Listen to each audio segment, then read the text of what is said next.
2003.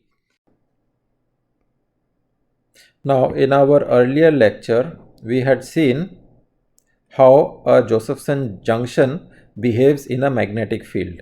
There we had seen that the critical current through the junction, the critical current of the junction actually is a function of the magnetic field, and it varies as sine pi phi by phi naught divided by pi phi by phi naught, where phi is the magnetic flux which is present in the junction between the two superconductors, and it is B applied into the thickness of the junction into the length of the junction, which is typically will give you the area of the junction into the field.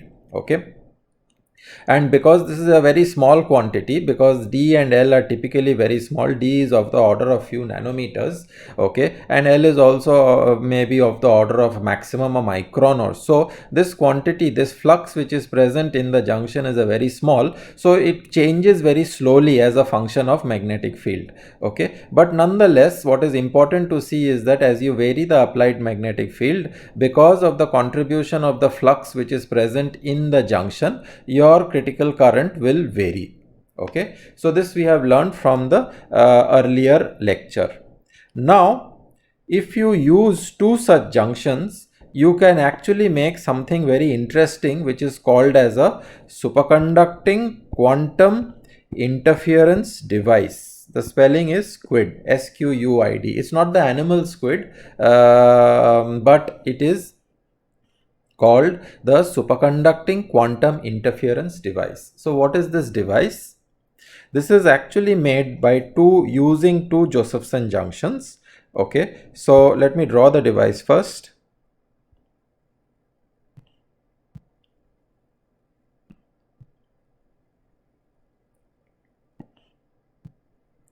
It's basically a loop which has two Josephson junctions in it.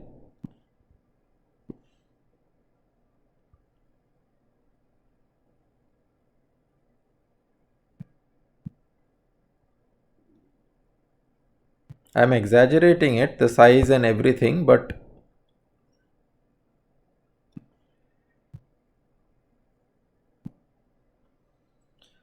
so basically what you have is that you have two junctions. Here you have you have a superconductor in a normal region, and you have a superconductor in another normal region. So you have two junctions which are present in this loop, and you send in a current I through this junction, and the current actually splits into two parts. Okay, if these two junctions are exactly identical, the current will split symmetrically. Okay, and there will be a phase difference across this junction. The current will actually coherently tunnel through these two junctions, and you can think of these two junctions as two slits. Okay, so what will happen is that the current actually passes through these two junctions, and when they again meet out here, there is an interference of the currents which have passed through this junction. Okay, I forgot to tell you, there is a magnetic flux. You place this loop in a, so there is going to be some flux in each of this junction. Okay, and there is a flux phi. Let flux phi be the flux which is enclosed within this loop, and the flux in this junction is, let us say, phi prime. Phi prime is the flux which is present in the junction, and phi is the flux which is enclosed in the junction. And as you know that because of the presence of this magnetic flux in this region, okay, the phase will change across these two ends of the junction, because you know that if you have a region with magnetic flux phi, then around this the phase will change. There will be a net gradient phi. Okay, the phase of the wave function, this is the net change in phase of wave function, the phase of the wave function as you go around this region which contains a magnetic flux. So also when you have this SQUID loop, okay, which is made by these two Josephson junction, the phase of the wave function around the loop as you go around this circle will also change. So you can consider a path which is going, you can consider a path, you can take a path which goes around this junction, okay, and there will be a change in phase across this junction, and as a result of the change in phase, there is some phase difference across this and there is another phase difference across this. So the currents which tunnel through these two junctions will actually interfere, because the phase difference, you will have I1 IC sine delta 1 which is present across this, and across this junction you will have IC sine delta 2, and now these two currents with sine delta 1 and sine delta 2 will interfere and will produce interference basically of these two currents, and that is the reason why it is called as a superconducting quantum interference device, because now the currents which are coherently tunneling through the junction, they have a phase difference, and the phase difference which you generate between these two current paths delta 1 and delta 2 depends on how much flux is present in this region between the two loops. And the basic idea is, again, as you have studied before, that the flux actually, the change in the flux actually generates a change in the phase of the wave function which is present around this magnetic field region, okay, for the currents which are tunneling through. So for these two currents which are tunneling through, they have a net phase difference. This path has some phase difference which is present in the current, and this has some other phase difference, and when these two currents meet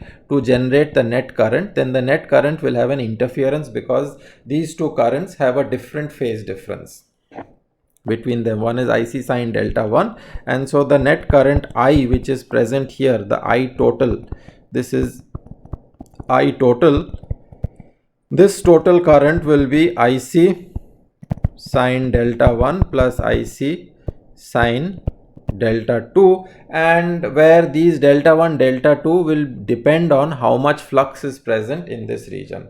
So again, towards the end we will do the calculation, we will consider each junction, okay, and what you can show is that the I total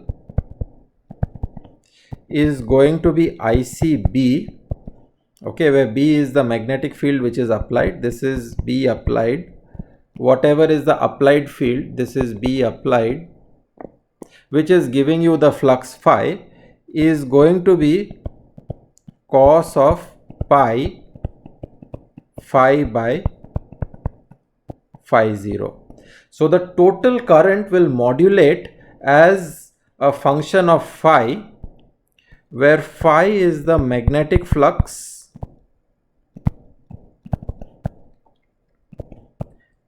enclosed in the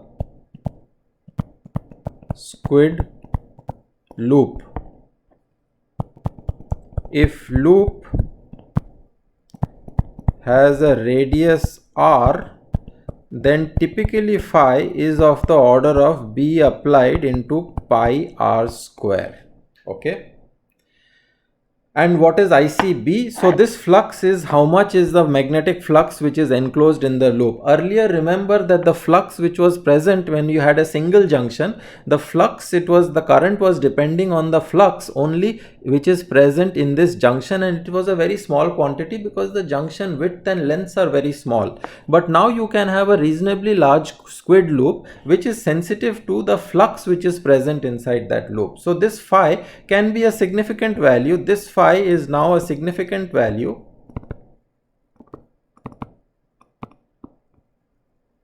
and if you change the magnetic field, there is a significant change in flux, and as a result this total current can change by a significant amount. So small changes in magnetic field, okay, small changes in magnetic field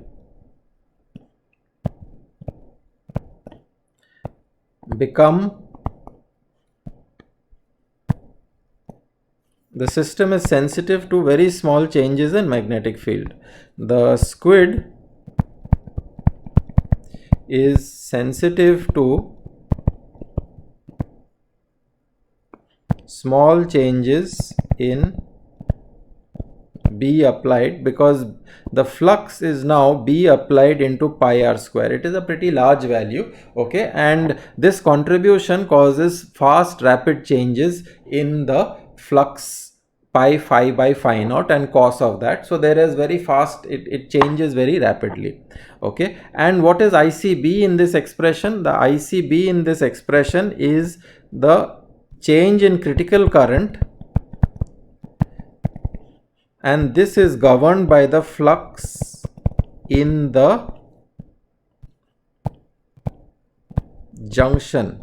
Namely, this ICB is governed by how much magnetic flux phi prime is present in the junction. So this ICB is nothing else but, as we had written earlier, this is nothing else but sine of pi phi prime by phi naught, because I want to distinguish between the flux inside the squid loop. This is the flux inside the squid loop, and phi prime is the flux in the junction. This is the flux in the junction, and this is divided by pi phi prime by phi naught. Phi naught is anyway the flux quantum. Okay, so the critical current is governed by the magnetic flux which is present in the junction, and that is going to change very slowly with B applied, whereas the total current is going to be changing very rapidly, because that depends on this net flux which is enclosed by the loop, which is a much larger quantity, because it is nothing else but the magnetic field into the area of the loop, which is much larger than the area of the junction. So this quantity, this particular quantity, will change much rapidly compared to this slowly varying quantity. Okay, so your squid loop therefore becomes very sensitive measure of B applied. Okay, and how is that implemented? I will just indicate that to you. Okay, so if I write down I total of the squid loop is twice of, there is a factor of 2 which I forgot to mention out here, there is twice of, so this is twice of IC0, which is the critical current value of the junction in zero magnetic field, pi phi prime by phi 0 divided by pi phi prime by phi 0 into cos of pi phi by phi 0. Okay, phi prime is the flux in the junction and phi is the flux in the squid loop, which is of roughly B applied into pi r square, where r is the radius of the loop. This is the radius of the loop, and this flux in the junction is a much smaller quantity, which is roughly the width of the junction of the coherence length times the length of the junction, which is again a very small quantity. So this quantity varies very slowly. It is very less sensitive to B applied, and this quantity varies fast and it is very sensitive to B applied. But what is the consequence of this? How is this implemented?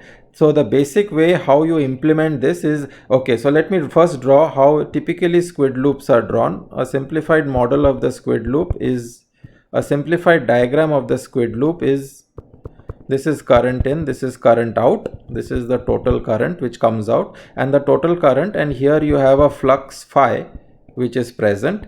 Inside each of these junctions you have flux phi prime which is present, but flux phi is present inside this squid loop. Okay, and so this is the current output, and this is how a squid is represented. The two crosses at this thing represent the weak links on the junction, or weak links on the squid loop, the two weak links on the squid loop. Now what you do when you do when you want to do a measurement of the junction is that, let me first draw it.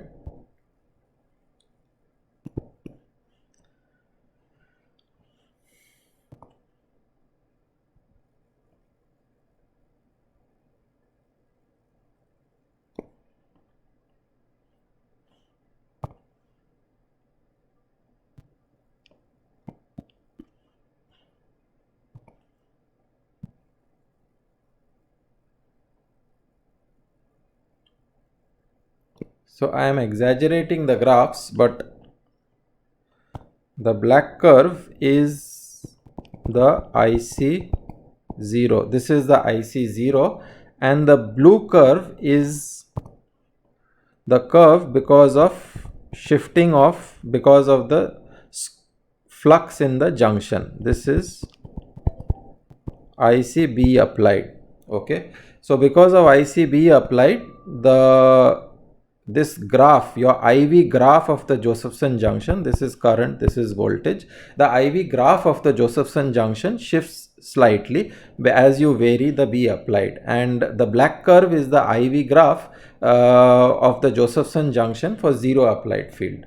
Now what you do is that the current that you send into the junction is biased above the critical current. It is biased actually above IC0, and it is fixed somewhere here. So you send into the junction, so you send through this junction a current I, you send in a current I through this junction, which is biased at this point, okay, which is above the critical current. And because it is above the critical current, if you put a voltmeter out here, you will measure a voltage across the junction, which is at this point. Okay, this is the voltage that you will measure. Now when you change the magnetic field, okay, if you change the magnetic field B applied, then this curve has shifted down, ICB, and so for the same value of current, the voltage that you will get will be now slightly higher. As you can see that because of the shifting of this curve from here to here, the voltage that you get across the junction is going to shift up. The more applied field that you are going to apply, the more this will shift, okay, and the voltage will move higher, okay, and the way it is going to vary is going to be given by pi phi by phi naught. So if you do this biasing of the junction in this particular way, if you do the biasing of the junction with a current above the critical current and vary the magnetic field, then what you will measure is a voltage as a function of the magnetic field or the flux phi. And if you measure the voltage as a function of the flux phi, then this variation, because the total current is going to vary as cos pi by phi naught, the voltage will also vary. So at flux phi equal to 0, you will in principle, according to this relation, you should start with a finite value, okay, and then at pi by 2 it should go to 0 of phi naught, and then it should be maximum at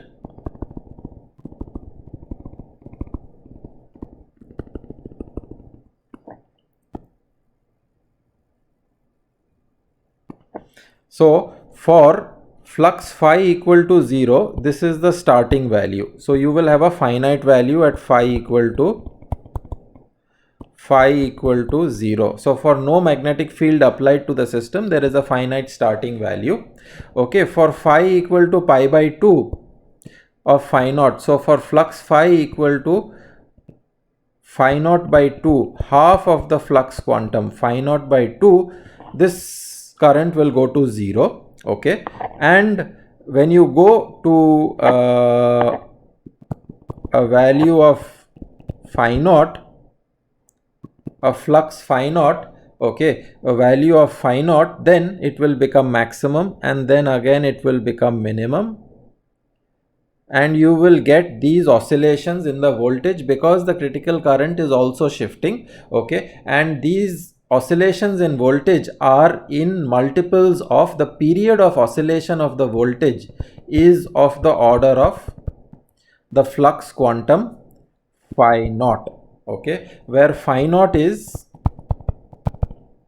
h by 2e, which is typically 2 into 10 raised to minus 7 Gauss centimeter square.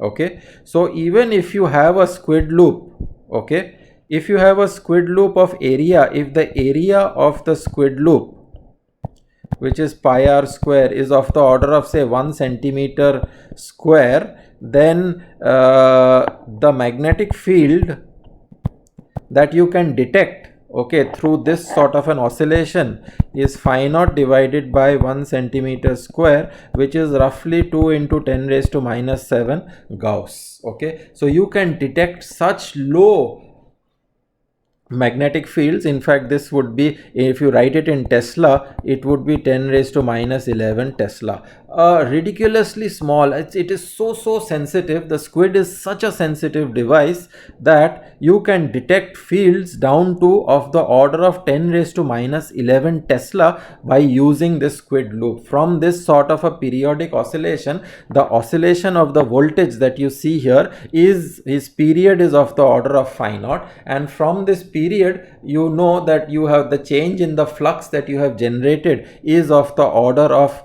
one single flux quantum, which corresponds to a change in magnetic field of 2 into 10 raised to minus 11 Teslas. So you can detect ultra small magnetic fields by using the principle of a squid, which is basically an interference of two paths of current around a loop where there is a phase difference which is generated by the magnetic flux which is enclosed by the loop.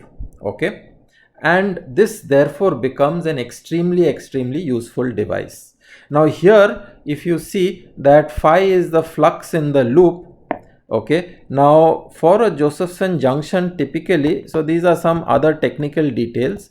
Typically the Josephson junction, okay, phi is the flux which is inside the loop. Now typically these junctions have some inductance L.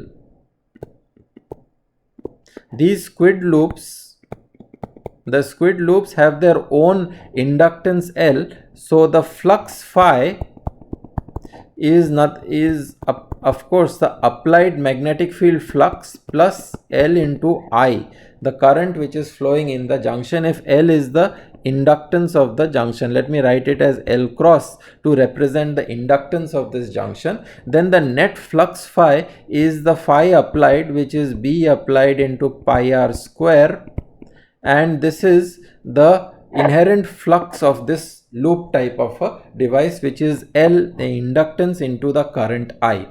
And then in this flux phi that is written in this expression cos pi by phi naught, you have this. So cos pi, it is phi applied plus L into I divided by phi naught.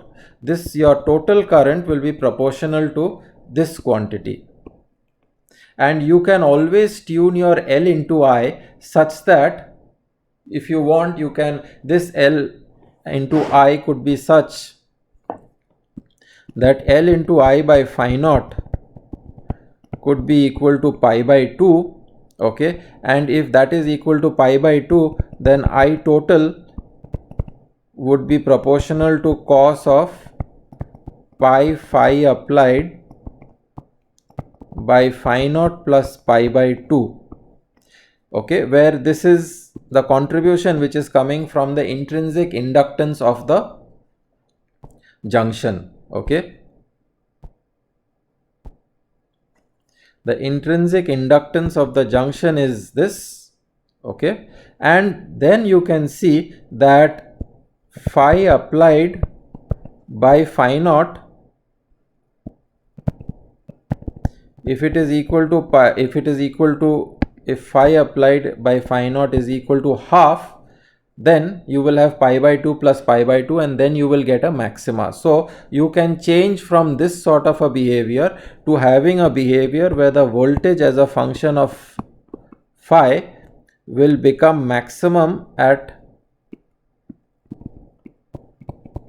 phi naught by 2. Instead of phi, it will become maximum at phi naught by 2, minimum at phi, and then again maximum at 3 phi naught by 2 and so on. Okay, that is because of this additional inductive component which is come out here, and you can adjust it in such a way, you can adjust the inductance of the squid loop and your geometry in such a way such that this gives a pi by 2 factor, and then phi applied can be often half integral multiples of phi naught by 2. So you can do a little bit better in detecting magnetic fields. Okay, so this is the importance of the squid loop, and the squid is a very important device which is used for detecting ultra weak magnetic fields.